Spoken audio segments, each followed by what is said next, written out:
Mbak Lian. Selamat malam, Cak Su. Ini kita kedatangan tamu dari Temanggung nih. Temanggung udah nih deres. Lagi nggak deres. Nggak deres ya.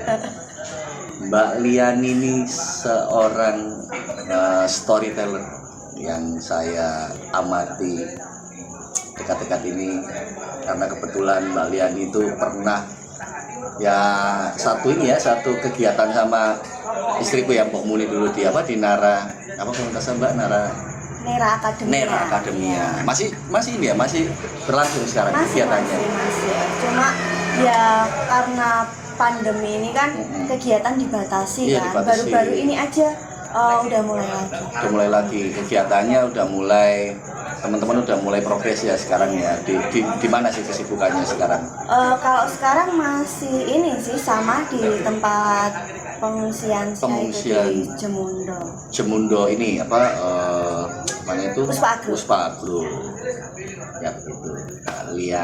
Mbak Lian ini aku bingung karena Mbak Lian ini punya kembaran namanya Liana ya kan? Iya, benar. Jadi jangan sampai salah gitu kan. Dan kembarnya itu cukup identik ya Mbak ya. Mirip banget ya kalau aku lihat di akun YouTube-nya Mbak Lian ini. Kalau lihat sekilas aja emang mirip sih, tapi kalau diamati, kalau ketemu iya. itu enggak sih. Kalau detail gitu kan ya. Jadi kalau aku kan nggak bisa mastiin anak kembar itu yang kakak siapa, yang adik siapa gitu. Itu kami juga bingung soalnya. Soalnya ya manggil ya, nggak ada kak, nggak ada adik, ya. Cuma selisih 15 menit gitu. Kalau dipanggil kak kok koyoknya. Loh, cara Jawa Mbak ya kan. Jawa kan mendobrak medis ya. Iya. Kalau Jawa lahir itu biasa kan anak kembar itu sing lahir dhisik malah adike ngono kan. Lho kenapa kok iso ngono kan? Jane kan secara waktu kan anak pertama itu sing lahir dhisik ngono. Ternyata hitungannya beda karena lebih mengalah gitu kan, itu dianggap adik. Iya. Nah sampean dulu merasakan Iya. informasi ini? Iya kayak gitu. Jadi kenapa kok kami memilih ya wes kowe adikmu, aku adikmu, kakakmu gitu. Enggak sih, kadang yo terserahlah pendapat orang mau apa, sing adike sapa, sing kakake sapa. Sing penting kan ya kembar gitu. Nah, Mbak Lian ini asli mana sih sebenarnya? Mbak Liani, sorry. Mbak Lian ini asli mana sih? Saya asli Temanggung, Jawa Tengah. Jawa Tengah, ya. Temanggung. Kebetulan lagi main di Surabaya. Iya. Kegiatannya banyak waktu itu menyita di Surabaya. Karena setelah SMA, saya ke Surabaya sama Liana itu untuk kuliah dan kerja juga di sini. Di Surabaya, kalau dihitung-hitung itu 7 tahun di sini. 7 tahun ya. Baru di awal pandemi itu setelah lulus kuliah baru saya balik ke Temanggung. Kuliah di mana waktu itu? Kalau dulu pertama itu di bisnis manajemen di Wisma Profesional Surabaya. Ya. Terus lanjut ilmu komunikasi di UT. Sambil kerja. Berarti sampai sekarang ya? Sekarang udah lulus, terus karena profesi saya guru saat ini, saya lanjut ke pendidikannya di UT sebagai pendidikan gurunya. Ekonom ya awalnya. Iya. Ekonom. Terus melompat ilmu komunikasi. Ya, disiplin ilmunya agak ini ya. Agak random. Iya, statistiknya kayak gini. Kayak gini ya. Jomplang ya. Itu ya apa sih? Gimana? Akhirnya kok memilih jalur komunikasi terus akhirnya memilih lebih spesifik ke arah pengajar ya. Pengajar itu gimana?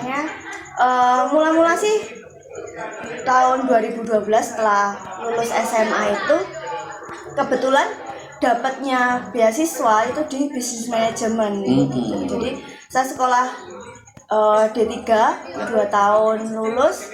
Nah, kumpul nih sama anak-anak Nera Akademia kan. Basic mereka kan ada yang guru, terus kebanyakan ilmu komunikasi gitu, dan mereka komunikasi sama kebanyakan buka diskusi kayak gitu kan, diskusi apalagi diskusi filsafat. Di situ saya apa ini saat ngomong filsafat ini, aduh ini ya. Terus lama-lama di Nera itu kan semua anggotanya kan punya jatah, Ya. kadang jadi MC, kadang jadi narasumber sendiri, kadang jadi moderator gitu. Nah, kok kayaknya aku pengen belajar nih ilmu komunikasi lebih dalam lagi gitu. Apalagi deket-deketnya ada wartawan, ada apa gitu kan, biar lebih mengenal juga dunianya. Terus karena apa ya, saya ini suka belajar sih. Suka belajar, makanya aku bingung.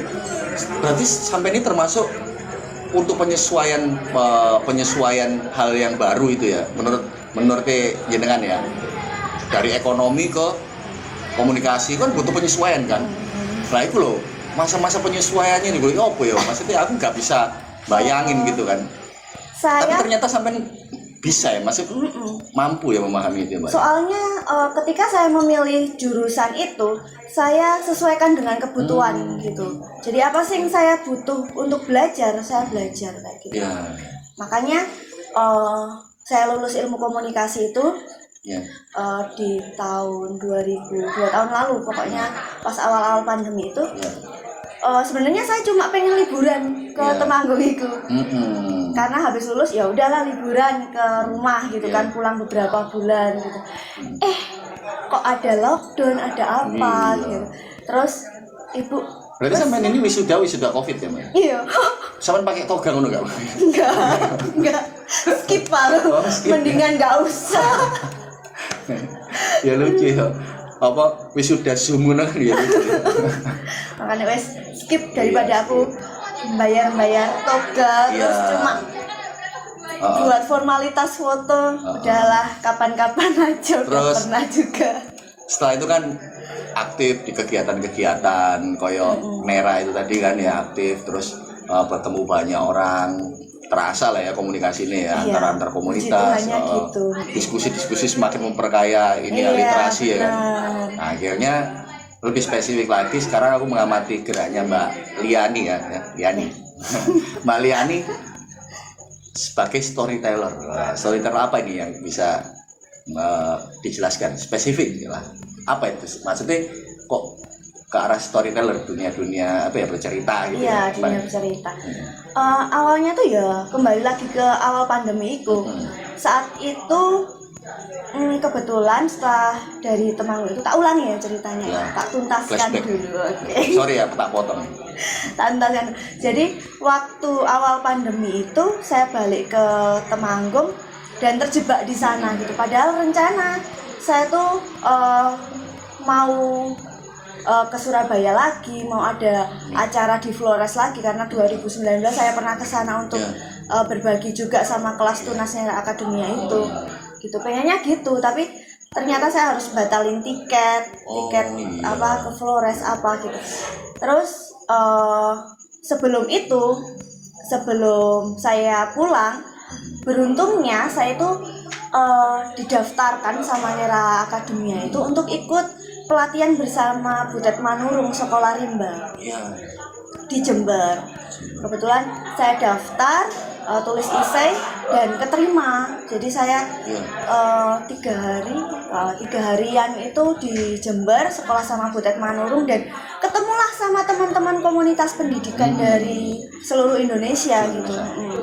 Nah dari situ itu seluruh Indonesia per delegasi gitu, didelegasikan enggak atau? Ya karena mereka kebanyakan mendaftar dari ada universitas, ada dari komunitas gitu, daftar mandiri atau daftar mandiri. Ada yang mandiri, ada rekomendasi. Iya, terus. Gitu. Nah di sana saya membandingkan lah gerakan di kelas tunas dan gerakan-gerakan di komunitas lain gitu. Nah ternyata saya merasa bahwa saya ini belum mewadahi anak-anak di Jemundo dengan segala kondisinya itu, dengan segala kebutuhannya, memaksakan lah istilahnya, memaksakan. Kayak misalnya nih, saya di kelas tunas itu ngajarnya tentang pelajaran gitu. Formal ya? Formal. Padahal anak-anak di sana di Jemundo itu butuhnya itu belajarnya sambil bermain. Nah, saya belum merasa bahwa kelas tunas itu mewadai itu. Makanya saya belajar lebih lagi apa sih trik-triknya biar anak itu belajarnya itu konsentrasi ya, dan fun gitu. Fun juga. Jadi akhirnya mereka senang belajar kayak gitu. Nah itu dari situ waktu saya kembali ke Temanggung, saya ingat saya ada teman di Jogja yang ikut di dari Temanggung, Jogja ya. Di Jember itu. Terus saya ke Jogja belajar sama teman-teman saya tentang dongeng itu. Terus iseng-iseng lah buka-buka Google, buka-buka media sosial dan belajar itu pun belajar mandiri atau ikut komunitas? Mandiri ya. Mandiri. Kebetulan ada kayak apa ya, workshop tentang dongeng kayak gitu secara online. Ya, saya ikutan itu dan akhirnya kalau proses belajarnya cuma sampai workshop terus nggak saya teruskan sia-sia kan. Sia-sia, betul. Sementara saya belum bisa ketemu anak-anak di kondisi COVID itu. Akhirnya saya buka channel YouTube buat wadah saya sama Liana itu belajar gitu. Lek cara Jawa ya lek terusno anyang-anyangan. Iya. Ya kan anyang-anyangan. Ya itulah. Ya. Makanya sampai ke kenapa kok saya bisa sampai ke dongeng. Ke dongeng. Oh, lebih spesifik ya, storytelling ke dongeng. Nah, ini dongeng nih ya kan yang menarik. Apakah dongeng itu ya kan, dongeng yang disajikan Mbak Liani itu dongeng bertemakan apa? Dongeng Nusantara kah atau dongeng tradisional ya kan, kayak dongeng ya Kancil Nyolong Timun lah umumnya begitu waktu kecil ya, atau dongeng si gua dari buta hantu ya kayak gitu ya. si buta sorry kebalik. Nah itu gimana tuh dongeng yang seperti apa? Karena saya concern saya di anak-anak usia dini, jadi saya memilih dongeng fabel. Jadi dongeng hewan ya? Iya, gimana anak itu bisa mengimajinasikan hewan gitu, mengenal dengan orang kan rasa-rasanya nanti judgement gitu. Nek sing gendut tuh berarti apa gitu. Makanya pakai binatang-binatang untuk dongeng itu, lebih ke fabel sih. Itu selain lebih gitu juga anak lebih fun dengernya. Dongeng fabel berarti literasi kayak Kancil itu juga termasuk ya, itu fabel ya. Walaupun Pak Tani itu figuran maksudnya atau bagaimana, bukan jadi hal yang prioritas ya di situ. Lalu Bara, ini anak saya nih nomor 2. Tadi dijelaskan dongeng fabel. Ya. Tapi emang gini ya, Pak. Dari dulu tuh kita tuh ya nggak tahu ya, waktu kecil kita kan beda-beda didikannya. Kalau waktu kecil dulu kan suka didongengi ibu, dan itu sangat melekat gitu kan. Walaupun ceritanya ngarang dewe ibuku, ya kan. Dulu kan pendidikan orang-orang tua-tua dulu. Sekarang itu ya parenting zaman dulu sama zaman sekarang kan beda. Parenting lebih berkembang sekarang. Dongeng di dalam dunia parenting, ya kan? Itu gimana perannya, Mbak? Menurut Mbak ini ya? Kalau tadi bahas-bahas dongeng fabel. Itu pengalaman saya ya, mungkin kebanyakan anak usia saya, orang usia saya itu waktu kecil tuh pasti pernah dengar cerita Kancil Nyolong Timun ya, pasti tuh. Iya pasti. Sebenarnya dongeng-dongeng seperti itu juga ada di negara-negara lain, Kancil Nyolong Timun. Tapi berbeda versi. Karena dongeng yang nggak ada pengarangnya itu bisa diubah gitu. Dari dongeng nggak ada pengarangnya itu berarti dongeng NN. Ya NN, nonim. Terus? Dan itu punya pesan sebenarnya. Pesan moral buat anak-anak. Nah, kenapa saya bedakan dulu ya. Ada cerita yang di Indonesia tuh Kancil Nyolong Timun itu yang terkenal. Sedangkan di negara, misalnya saya kasih contoh, di negara Cina itu ceritanya legenda-legendanya itu tentang tembok Cina itu yang panjang itu. Itu Kancil Nyolong Timun ceritanya gimana, Cak Sul? Dulu ya, seingatku ya, Kancil itu ya kan suka nyelonong di perkebunan Pak Tani ya. Terus dia tiba-tiba lapar ya kan, ya karena emang naluri hewan nih, lapar. aku juga nggak tahu waktu itu bertanya-tanya, kewan kok nyolong, gitu kan? Hewan kok nyolong kan naluri dia makan, ya kan? Ya ambil aja. Tapi manusia itu menafsirkannya, oh ini hewan nakal. Waktu itu ibu ngasih tahu ya saja ini gak nakal, dia ini naluri ya, luwe. Gitu kan. Tapi karena udah dari dulu sampai sekarang bahwa dianggap stigmanya kancil itu nakal, nah itu masalahnya Mbak. Kalau versi yang Mbak pahami gimana Mbak? Itu diceritakan turun temurun kan, nyolong timun, dari judulnya ada nyolong kan. Iya, nyolong tuh kata negatif kan. Kita bedakan di Cina pembangunan tembok yang panjang itu diceritakan bahwa itu enggak kayak Roro Jonggrang yang minta 1000 candi langsung sekejap langsung jadi blek. Itu diceritakan bahwa dari kaisar satu ke kaisar lain rakyat itu bergotong royong. Oh iya. Jadi kata-katanya kata-kata yang positif. Iya. Lihat di Cina orang-orangnya lebih tekun kan. Ya, kita lihat sendiri progresnya. Di Indonesia karena mungkin ya ini ada penelitian juga itu karena mungkin dongeng-dongengnya yang agak-agak apa ya bisa dikatakan judulnya ada udah kurang apa ya kurang kontroversi kan modelnya. Iya. Itu nyolong timun ya terbukti lah banyak yang nyolong kan koruptor kayak gitu. Berarti koruptor ini kakek niki yo maksudnya kakek didongengi ku paling ambek mak yo main bapake ngono kan. Iya jadi sebuah dongeng itu bisa membentuk negara, bisa membentuk bisa gitu. Membentuk karakter negara sendiri kayak dari gitu sih. Iya. Itu ada pembuktiannya di saya lupa. Ada tesisnya gitu. Ada kayak gitu. Jadi emang seni bercerita tutur itu tuh lebih ngena gitu. Apalagi dongeng sebelum tidur. Iya. Kalau kita baca kajian-kajian tentang pendidikan itu hal-hal yang kita tanamkan ke anak sebelum tidur itu akan di alam bawah sadar dia terekam gitu kan. Nah itu yang apa ya yang mungkin kenapa Cak Su masih ingat cerita Kanjeng Timun sampai sekarang, teman-teman juga di rumah mungkin masih ingat cerita-cerita yang diceritakan mungkin ya karena itu. Nah makanya itu tadi aku secara nggak sadar membentuk itu. Aku tadi makanya memberikan satu pandangan bahwa apa sih impactnya dongeng terhadap parenting yang sekarang terjadi ya nggak semua tapi ada realitasnya ketika ibu-ibu atau bapak-bapak menidurkan anak itu tidak didongengi misalnya dengan handphone kesel dewi lah motoin. Iya. Nah kayak ngono loh maksudnya padahal di dalam handphone sendiri misalnya ada juga dongeng-dongeng di situ. Ada. Nah gimana itu cara mendidik sajane yang dididik itu siapa sih? Orang tuanya apa anaknya sih? Kayak gini, masih lah kayak gitu. Ini ngomong secara parenting ya.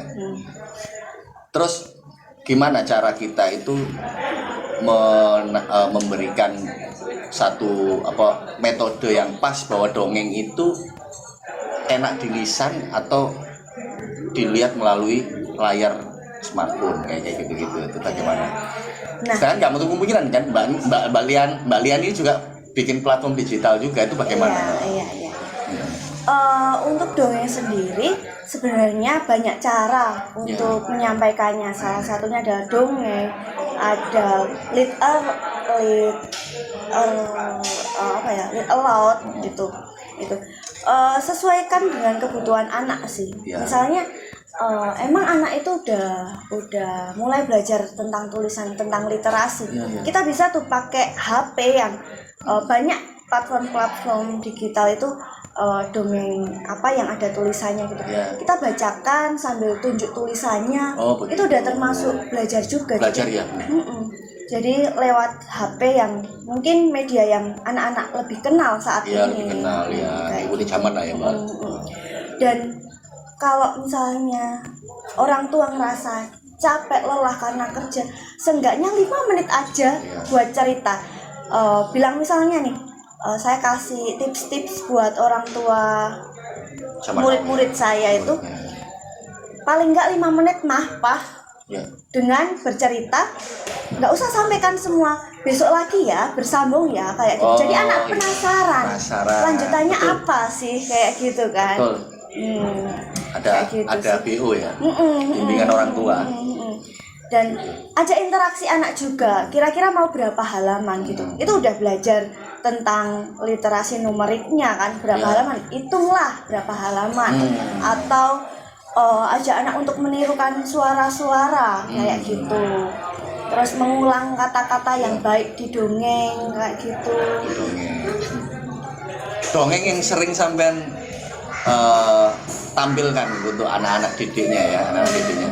Ngajar juga ya Mbak ini? Ngajar juga. Itu apa dongeng apa Mbak? Biasanya. Kancil nyolong timun tapi versinya beda, bisa. Pasti nggak pakai istilah nyolong kan ya? Kancil yang cerdik. Oh iya. Karena yang dimunculkan adalah kecerdikan si kancil, bagaimana ia menyelesaikan masalahnya karena lapar kayak gitu. Terus ide-ide kreatifnya si kancil juga kayak gitu sih, lebih itu. Atau saya juga punya beberapa cerita yang saya karang sendiri. Oh iya. Gitu. Dongeng itu bisa ya ngarang sendiri? Bisa, sangat bisa. Itu juga teman-teman mungkin anak-anak yang di rumah bisa ngajak orang tuanya atau orang tuanya ngajak anak-anak buat menentukan tokoh-tokohnya. Kamu mau tokoh apa nih gitu. Iya. Mau belajar apa, misalnya belajar tentang gajah itu kuat apa kayak gitu. Ya. Di situ kan pasti ada peran antagonis, protagonis. Batasan-batasan itu supaya anak-anak memahami bahwa antagonis itu misalnya peran orang jahat itu kan bagaimana cara mengatasi orang jahat itu kan pasti ada ya kayak gitu ya.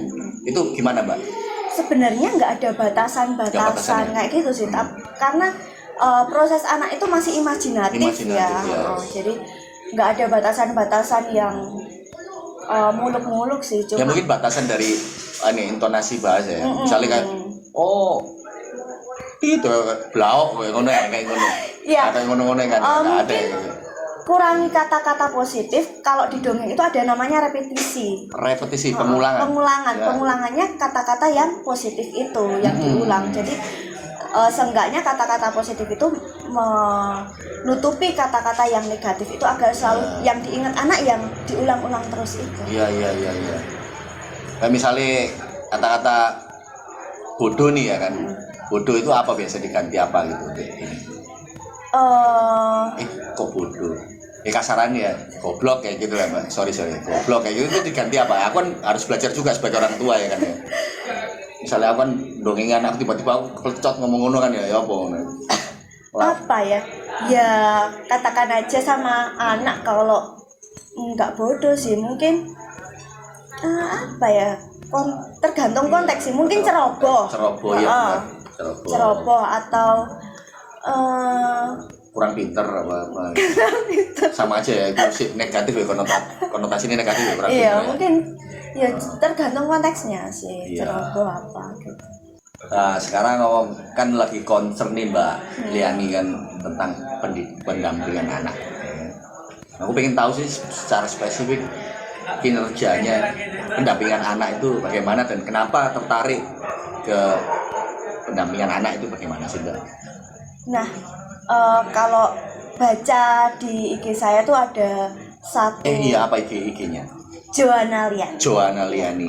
Joanna Liani ya. Double L. N.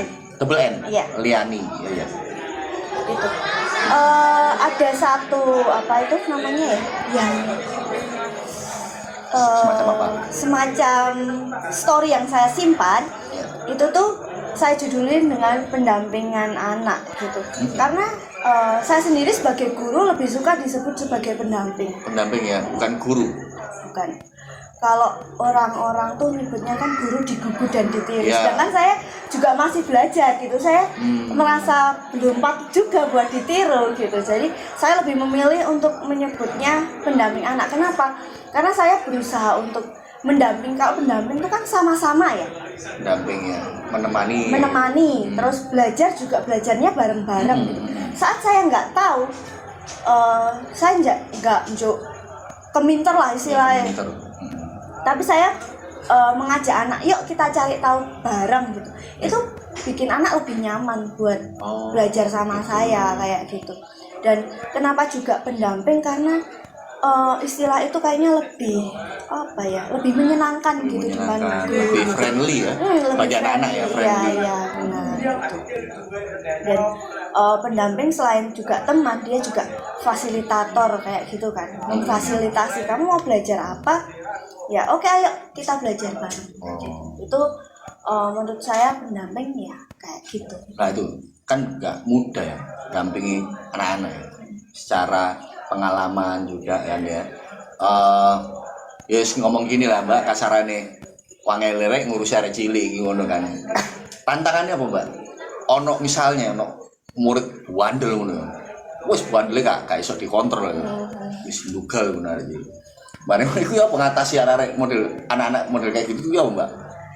Aku ya perlu belajar anak cilik ya. Mengolah kesabaran. Ngeyel anakku soalnya Mbak.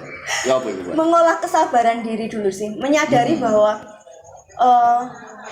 bukan anak tok yang belajar. Kita sebagai orang tua juga harus belajar. Belajar apa? Belajar sabar terlebih. Ya, sabar. Karena orang tua sabar. Orang tua zamannya kita itu berbeda. Kita harus melek dengan segala kondisi yang ada, segala perubahan, segala kemajuan yang ada kayak gitu kan. Jadi yang pertama sabar, yang kedua kita cari kesukaan anak itu apa. Jangan kita, misalnya anak suka game nih, terus ojo game, nanti matamu rusak apa kayak gitu kan.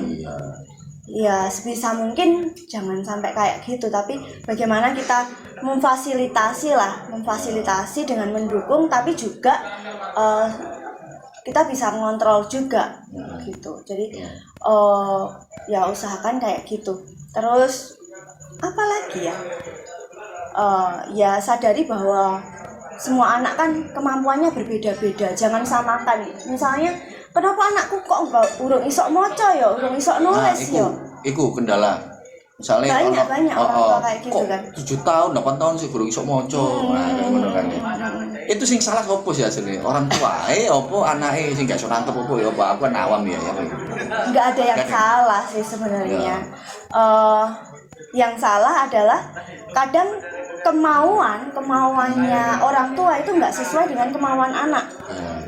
Yaitu orang tua terlalu berekspektasi ya. Iya, jangan kasih ekspektasi yang tinggi ke anak, tapi ya ikuti aja alurnya. Anak mau belajar apa? Misalnya nih, anaknya Mas Caksu tuh suka apa? Teknologi, suka biologi. Ya arahkan membaca yang dengan buku-buku atau dengan bacaan atau dengan yang sains kayak gitu. Jangan A, B, C terus apa sih enggak dia suka kayak gitu. Lama-lama anak itu akan tertarik sendiri membaca itu. Kadang-kadang anak-anak itu banyak pertanyaan yang sulit kita jawab, ya kan? Dan tentunya aku harus minta saran ya kan. Ada beberapa pertanyaan anak gitu misalnya. Pertanyaan anak yang sulit untuk dijawab gitu kan. Ya contoh kecil misalnya ya, aku ini lahirnya itu bagaimana kayak ngono-ngono Mbak. Terus aku kok pengen punya, misalnya si anakku pertama itu, aku pengen punya kakak. Ya gimana cara jawabnya gitu? Punya kakak dari mamanya, maksudnya itu gimana itu kan susah ya ngono. Masa aku kudu rapi mana kan nggak mungkin. Itu karena iya. Karena apa ya? Ya anak itu masih berimajinasi. Iya benar. Ya kita arahkan ke hal-hal yang logis. Kalau ditanya bagaimana lahir, ya jelaskan apa adanya dari ibu gitu. Ojo dari bapak nanti. Kedepannya kan salah juga kan.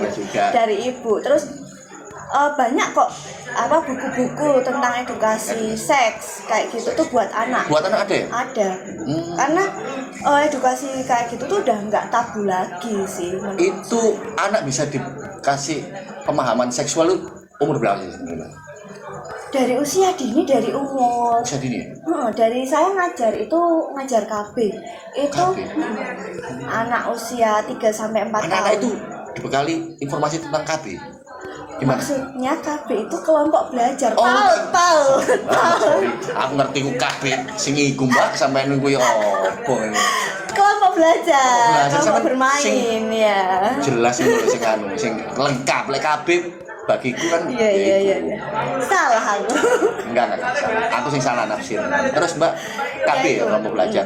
Kelompok bermain itu anak-anak usia PAUD dikenalkan dengan lagu-lagu, misalnya sentuhan boleh kayak gitu. Jadi mengenalkan apa aja yang udah bisa, apa yang boleh disentuh orang lain, apa yang nggak boleh disentuh orang lain kayak gitu. Terus kembali lagi ke pertanyaan Cak Su, anak lahir dari mana? Itu kita bisa kenalkan ke gambar-gambar anggota tubuh nih. Nggak apa-apa sih kayak gitu mengenalkan. Nggak usah pakai ini ya. Kalau zaman dulu kan orang tua kita ya minimnya pemahaman tentang parenting akhirnya bujuin gitu kan. Sehingga menyimpan banyak misteri gitu kan. Nah sekarang ini yang tantangan generasi orang tua model-model kayak aku saya kan karena dampak kakek dipuji orang tua kan dipuji orang tua akhirnya ini belajar ngono kan supaya cari titik temu bahwa ini bisa dijelaskan dengan logika, bisa dijelaskan dengan ilmu pengetahuan yang bisa nyampe ke usia-usia anak dini. Ya intinya Mbak Liani ini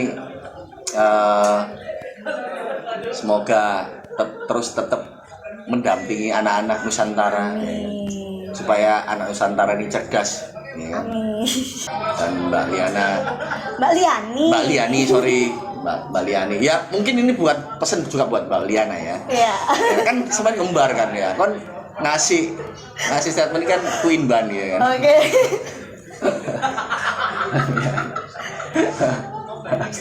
Jadi ya begitulah Mbak Liana, semoga sehat selalu ya kan. Besok mau pulang ke Temanggung perjalanannya supaya selamat. Amin. Ya, kita akan bertemu lagi ke depan dengan next time dengan narasumber yang menginspirasi seperti beliau saat ini ya. Sampai jumpa. Halo, kita kenalan dulu ya. Siapa namanya? Bara. Oh Bara, ganteng sekali. Yang kakak ini siapa namanya? Langit. Oh Langit. Udah kenal belum? Udah. Siapa? Langit. Ini kok. Enggak, artinya itu siapa namanya? Siapa? Oke, panggilnya Kak Jo. Siapa? Jo. Oke, hari ini Kak Jo bakal cerita. Mau denger nggak? Mau. Pernah tahu binatang gagak, burung gagak tahu? Tahu. Tahu bunyinya gagak gimana? Tahu nggak? Nggak tahu. Estapai.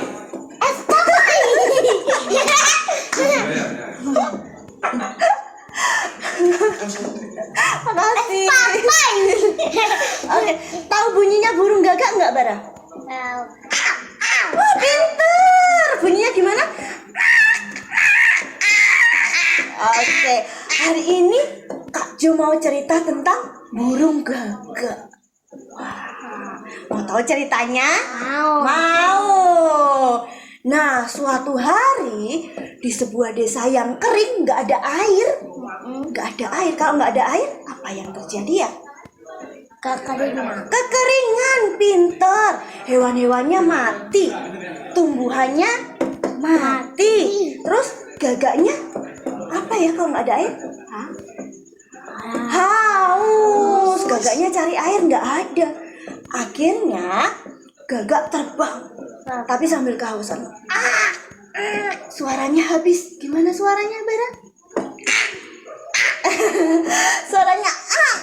Suaranya habis. Dia terbang jauh banget. Akhirnya dia menemukan sebuah desa. Wah, tapi desanya kosong. Di situ juga kekeringan. Hanya ada satu kendi. Apa? Satu kendi. Iya, cuma ada satu kendi. Kendi itu bentuknya kayak guji. Langit tahu? Nggak tahu. Oh, kayak apa ya? Jadi bentuknya gini, tapi ada lehernya panjang di sini. Bisa bayangin? Bisa. Oke. Nah, kalau mau minum, gagak nggak bisa minum. ya, caranya ya. Pakai paruhnya hap-hap.